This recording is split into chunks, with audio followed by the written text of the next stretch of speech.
Hi there. I'm just looking out the window here at this field. I've been thinking lately, I'm finding it very difficult to listen to. I'm not saying it's not necessary. This is difficult to explain. Very difficult to listen to more and more and more and more and more, or new versions of arguments about why the prosecution weren't right, why nurse Lucy Letby is innocent because of this and that, and how this argument that they made doesn't hold water. And it's just that my overwhelming feeling, this is a very personal feeling now that, well, they're all personal, all the feelings are personal, is that it's a sense of disgust. I've had this actually from the beginning. It's a sense of horror stroke disgust about all of it. All of it. The idea, and I'm not saying this isn't what you don't do, because you're in that system now and they're having to fight within that system. And that system is going to have to be battered into submission. Battered into submission because it already knows it's wrong. They know it's wrong. As I'm seeing it now, and I think I've probably said this before, and maybe a long time ago even, they want for it to have to be right. Whether it's right or wrong, it doesn't matter. I hope this video makes sense.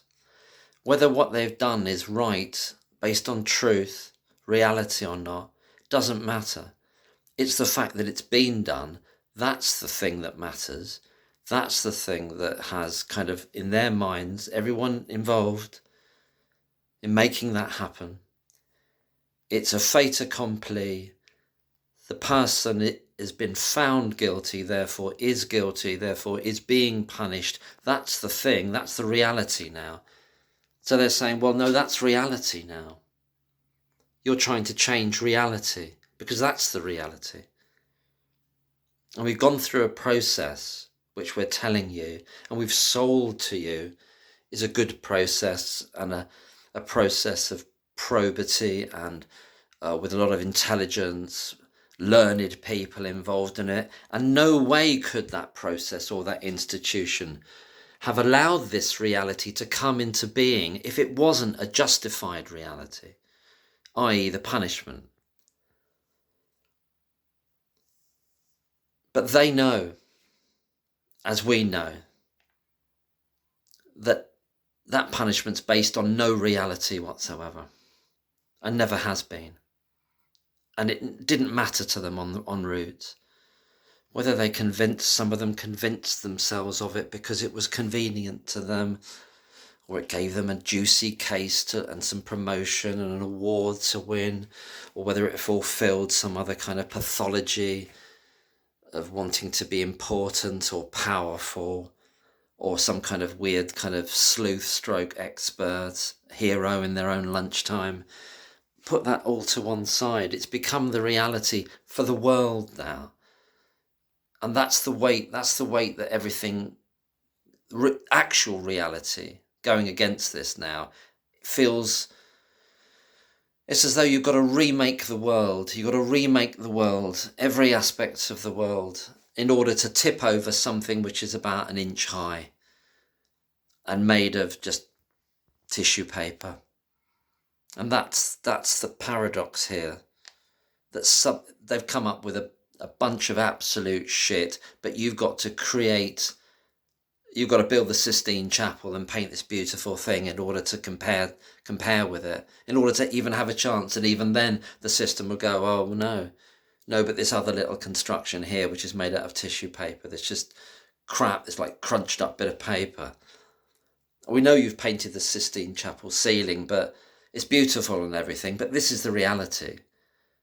Because it got through our system. And if you're telling us that we allowed this piece of crap through our system and we instituted the punishment and we made the punishment a real thing in the real world, if you're telling us that what we've had here is that rubbish all the time, then you're telling us that we're rubbish, that everything is rubbish, that nothing is believable. None of us are worthy of respect from anyone, anywhere.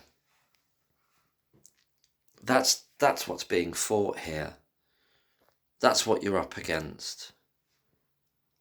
It's a war. It's an absolute war. People said it was a spiritual war, or it's a war against insanity. It's a war against insanity. Or you could say it's a war against evil. It's a war against the lie. But the lie doesn't want to think of itself as the lie, so it must be seen as inviolable to itself, to everyone else. That's its job, to be thought of as something worthy, everyone involved. Well, they can't all be wrong, etc., etc. They couldn't all be wrong. Well, no, it's not so much that. It's the fact. It's back to what I was saying before. This person would not be being punished if it wasn't so. We are not that bad. We are not that shit, absolute shit, the lot of us in that system, to allow that kind of level of crap to have gone forward and spend probably tens of millions of pounds on ensuring this tissue of lies has become a reality that people accept. Oh, this is a serial killer. This is what's happened. And they're being punished, and that because they did this and they did that. We can't be seen to be that bad. That's the only thing that's stopping it being overturned. Not that the arguments aren't enough. And that's why I'm finding it overwhelming to hear them reiterated now. I find it, I'm just saying that what I'm trying to express is that to hear it again and again, it just went onto an automatic video there, and it was David Davis explaining to someone again about the green notes, about it was a note to do with counselling. It's like you've got to keep reinventing the wheel again and again and again and again. To do what? To tip over something that was never ever proved in the first place, that never had any evidence in the first place. It's like fighting a shadow. That's what makes it so difficult. Fighting this confection of lies is like fighting a world of shadows. And the world of shadows that system embodies is what that system is protecting. And that's why you're in this invidious position of having to, even the best, even you've got you can you can convene the most experienced set of people, as they have done in the world, and then you've got the trolls coming up. I know it's not about the trolls, but it is in a way. I'll tell you why. This is what I believe anyway. The trolls would just say, oh, but they're just a bunch of idiots. And the system isn't going to say that directly, but they'll use their angle of they're just a bunch of idiots, or shoot, they'll just dismiss them with a flick of the wrist, just like that. A common or garden troll will do that. The system will do it, or has done it thus far, by just saying, well, it doesn't align with the process. Yeah, had you have done it before, well, we would have been all ears for them, and maybe it would have been different, but you didn't do it then, so you didn't really work with our process, so sorry, game over, dude. Sorry, that's the rules. We didn't make them up, although we did make them up. We did make them up. Because it's not a natural thing. Somebody made them all up. Somebody made all up those bullshit rules that you get one shot and it's over for life. Some bastard made them up, or set of bastards, and a whole bunch of bastards wants to keep them there in perpetuity. So you get situations like this happening again and again and again. It's just striking me what's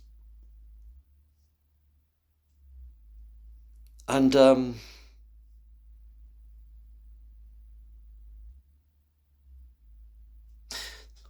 I didn't plan to talk about this, but the Operation Merlin Falcon, and I totally understand his upset when he heard the N word being used, the noise word being used, right? But to that system, yeah, everything's noise.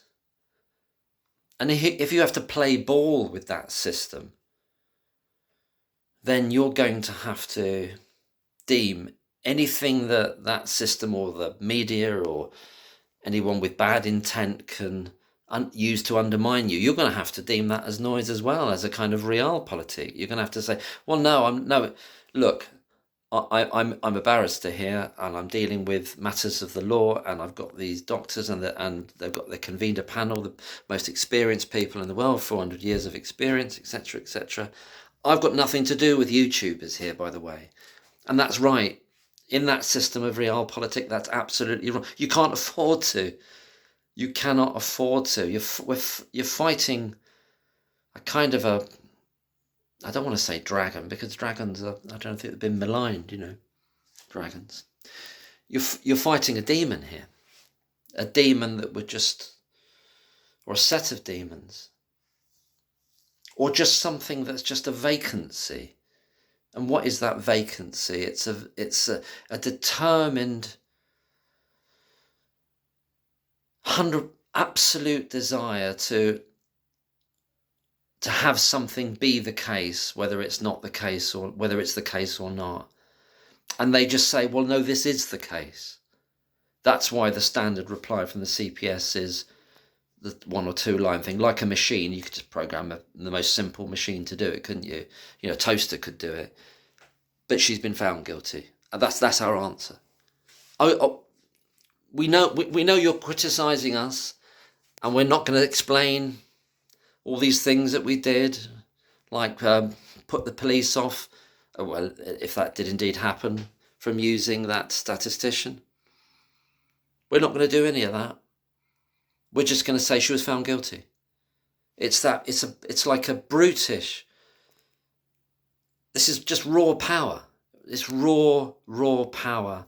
And it can come in a 40, 50-page document saying, oh, no, we've gone through, look at all the points we've listed all for you about, well, had you done this then it might have been different. Oh, but he is an expert, really. We don't find any problems with his position, Evans, and his role. He played it reasonably well, and obviously the judge played a fair game. It's a game. They said, well, you lost. It has come up before that you've lost the game. You're asking to play the same game again. But what can make the difference is, well, what can make the difference? And this is going back to OMF, is that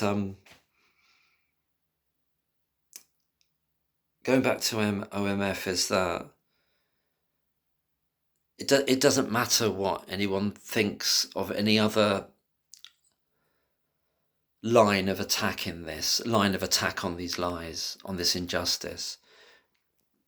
People can do it discreetly in their own separate ways, and there are multiple worlds working towards the same ends, and they don't have to mix, and they shouldn't mix. They shouldn't mix because it's just not appropriate, because you're fighting within that. He's got to fight. Mark McDonald's got to fight within that system. He can't have any truck with being in an interview with mainstream media and then them saying, oh, well, so also you agree with this YouTuber who also thinks this about this subject. Therefore, you're tying yourself to this kind of conspiracy theorist, are you? Are you just not on a hiding to nothing here? Doesn't look very good, does it, that you're doing? He's got to scotch it all, and he's absolutely got to scotch it all and just say, didn't have to use the word noise, but just say, I've got to focus on one thing. And that's all he can do in that system. That's all he can do. The medical, but it's just back to that kind of paradox, is that you're having to fight something utterly worthless, which is that prosecution's case and Evans's reports and those cheap bunch of mercenary so-called experts that backed him up. You're going to have to, you're fighting something utterly worthless. And you're going to have to build an absolute universe of quality in order to take that down. And the disparity between what you have to do against what you should be up against, you should just be able to turn it over like that. It should weigh nothing. But it feels like the world, because all those the institutions themselves are invested in it. Because they don't want to be seen to have allowed that to have happened. Maybe all this has been said before. I think I probably said it before, or other people have. Maybe many people have. I don't know. There was a case, and a case of Barry White, I think going back about 20 years, that what was rough justice that became inside justice got involved in. I can't remember the names of everybody involved now, but the person from inside justice, sorry, I just can't remember all the names. I could look it up, but brilliant person, the lady who founded it. Sorry, I just forgot.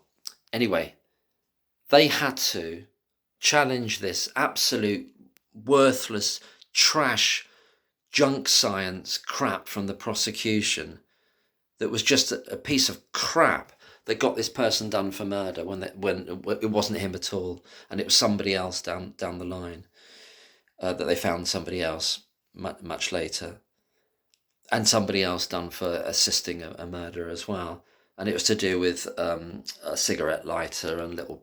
Anyway, it was look into it. Barry White, Barri White, I think it is.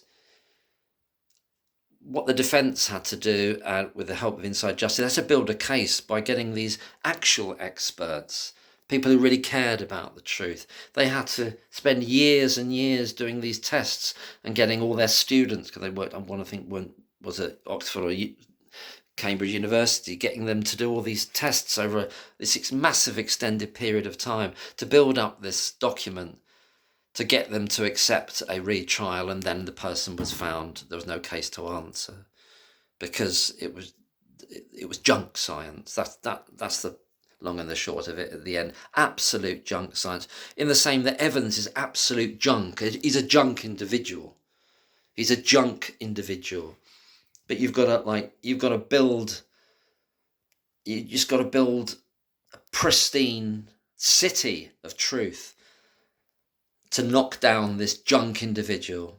And within that, there's something absolutely horrific, isn't there? And therein lies the rub and the main problem with this system, obviously, that you've got to do that it won't, and it's not there yet, because they still would, and they still may say, oh, well, technically it sounds good on paper, but we can't accept it because of this and this and this and that subsection B of this process. Well, we could have done, but it hasn't quite convinced us. Maybe you should go back and find something new, even though they have to know. And I believe that they have to know that it's all wrong.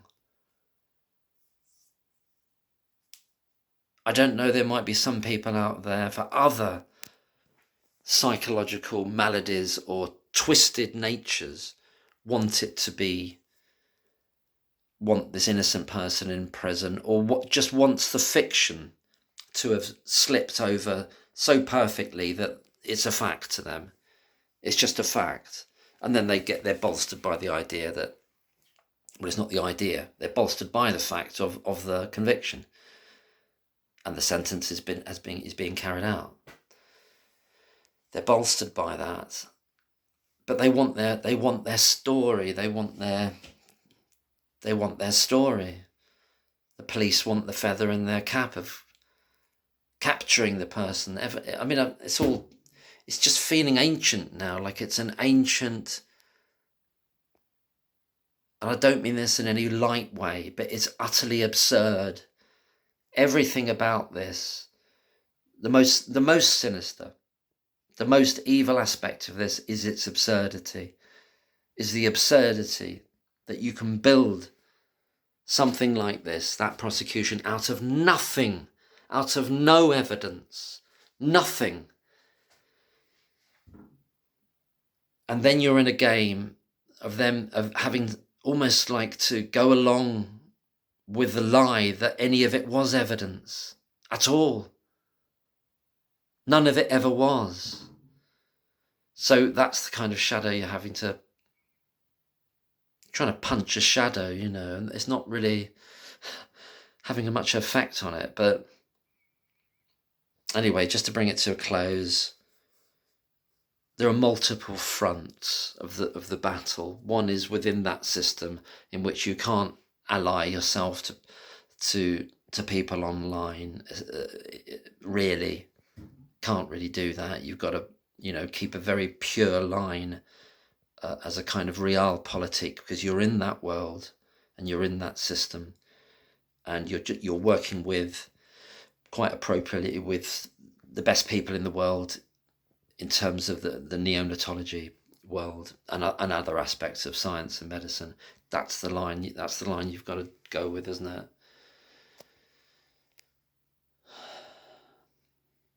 And but there are many other fronts, and there are many other pressure points, and there are many other ways that awareness is spread, and the internet is one of them. And they're not less in value, they're just also, it's an also thing. It can't, because of the nature, because of the sinister nature of the institution itself, this thing called the criminal justice system, it can't ally it. You can't have a cohesion. You can in truth, but you can't publicly. You can't publicly have that cohesion and say, we're all on the same side here, because you've got the poison element of large swathes of the media then that just want to find ways to attack you. It's really fighting with very, very deceptive forces and deceptive powers that have no value for truth or justice. If they were honest brokers, I'm talking about that system, the criminal justice system. If they were, then it wouldn't be like this. You wouldn't be feeling like this. You wouldn't have to be protective like this when you were talking about it in Mark McDonald's position. But they're not, and he knows they're not, and he knows the media are not in large part. He knows he's in he's nest of vipers, surrounded by jackals type of idea. That's what it is, you know. That's what it is. It shouldn't be that way, but it is that way. Cheers.